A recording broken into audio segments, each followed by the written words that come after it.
ഇന്നലെ രാത്രി 12 മണിക്ക് തുടങ്ങിയതാട്ടോ മഴ. ആ മഴയത്ത് നമ്മളെ കുളത്തുനിന്ന് ചാടി വന്നാണ് വരാലോള്.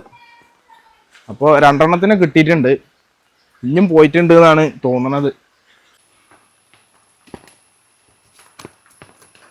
ഗ്യാപ്പുണ്ടല്ലേ.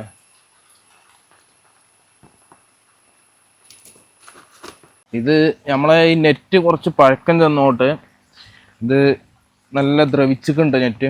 അപ്പോൾ നെറ്റ് ദ്രവിച്ചത് ആദ്യം ചെറിയ കീറലുണ്ടായിരുന്നു, ഇപ്പോൾ ചാട്ടം കൂടിയപ്പോൾ കീറിയതാണ് തോന്നുന്നത്. അങ്ങനെ ഇതിലൂടെയാണ് മീനൊക്കെ ചാടിയിട്ടുള്ളത്. അപ്പോൾ ഈ വരാലിനൊക്കെ ആദ്യമായിട്ട് വളർത്തുന്നവരെ പ്രത്യേകം ശ്രദ്ധിക്കേണ്ട ഒരു കാര്യം കേട്ടോ, ഇതിൻ്റെ ടോപ്പിലിടുന്ന നെറ്റ് അത് എവിടെ ഒരു ഗ്യാപ്പ് പോലും ഇല്ല എന്ന് ഉറപ്പ് വരുത്തുക. ഇത്രയൊക്കെ നമുക്ക് വളർത്തിയിട്ട് ഈ മീനൊക്കെ ഇത് ഒന്നുപോലും നഷ്ടപ്പെടുക എന്ന് പറയുമ്പോൾ നമുക്ക് ഭയങ്കര സങ്കടമുള്ള കാര്യമാണ്.